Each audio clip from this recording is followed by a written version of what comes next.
New developments in the fight against Islamic State. Meanwhile, the Wall Street Journal is reporting this morning U.S. Federal Reserve and Treasury officials cut off funding to the Iraqi central bank this summer over concerns that the dollars were ending up in the hands of ISIS. This presenting a new problem for the United States, fighting the war on terror both financially and militarily. Joining us right now is the former ambassador to the United Nations, John Bolton. Ambassador, good to see you. Glad to be with you. Thanks so much for joining us. This new wrinkle in terms of the finances and the Treasury cutting off dollars, what do you make of it?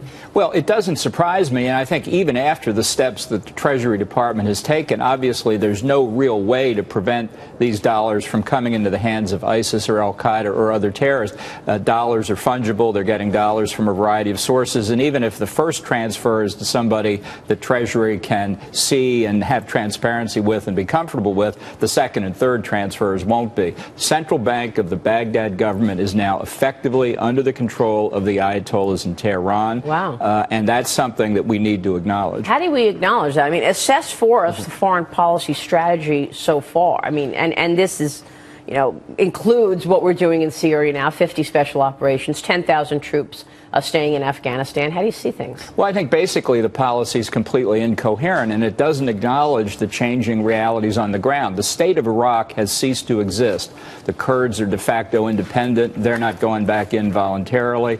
The Baghdad government, as I say, is largely controlled by Tehran. Western Iraq and eastern Syria are essentially controlled by ISIS. The Russians are now helping Assad build his own enclave in the western half of Syria. Afghanistan continues to deteriorate as Taliban and Al-Qaeda become more aggressive. And the president's response to the threat of ISIS that he says he wants to destroy is to deploy 50 special operators. That's our policy. Wow, this is really extraordinary. Ambassador, in the article in the Wall Street Journal, they talk about the money flows from the Federal Reserve Bank in New York tripling in a 2-year period to almost $14 billion in 2014. And then you read in this article, Fed officials who supervise the money flow were getting spotty monthly reports in Arabic and English in a mix of Excel spreadsheets, unsearchable digital documents, and some hard copy reports, including handwritten notes.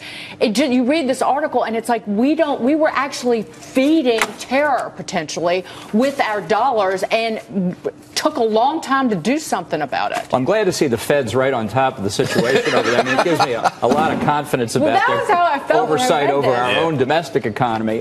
You know, the fact is the president made a mistake in withdrawing our troops and putting more cash in. It should have been the reverse. If you want to build a stable Iraq, you have to have the capacity to have a currency that maybe not internationally convertible, but at least you haven't dollarized the economy. Our putting more money in, more cash, actually inhibits the ability of a real government of Iraq to function like a government. Do you think that a lot of people have been starting to suggest that the Saudis could devalue, that this central banking game, that they understand it quite well, and they have a couple moves to make? Have you heard that? Is that part of the game that's coming? Well, I think there's a lot of discussion inside Saudi Arabia with the other GCC countries, with Russia now, about what to do on what for them is an even bigger question, the international price of oil. Right. And that would obviously have a dramatic impact in the region as a whole. So I think there's a lot going on behind the scenes that we don't know about, and I think that's all further evidence of the decline of American influence across the Middle East. Wow. Interesting. So, Ambassador, I want to go back to the issue of 50 troops that we're now sending there. So, first of all, Donald Trump was on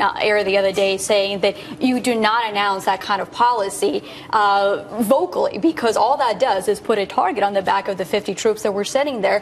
What do you make of that? And also, if it's not 50 troops that are going to be the solution, then what is the troop level that we need there? Well, it's a completely inadequate deployment. These people, even though they're advisors, the president says they won't be on the front lines.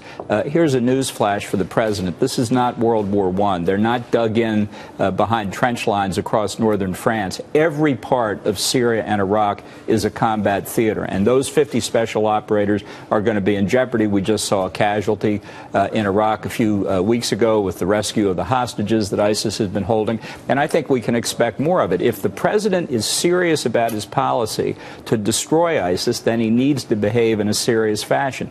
And with all due respect, I'm sure these 50 special operators are among our best. It's just inadequate. But they need backup.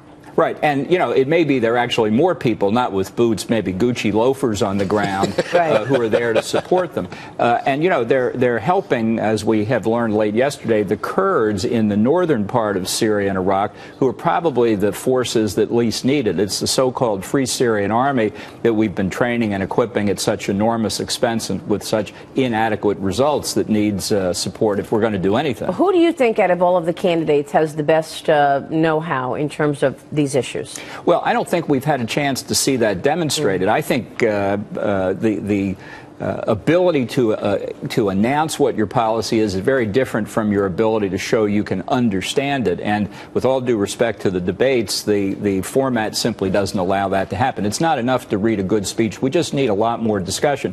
We've made a mistake twice now in electing somebody not qualified to be president on national security grounds. We cannot make that mistake again. Can I just ask you a real quick question?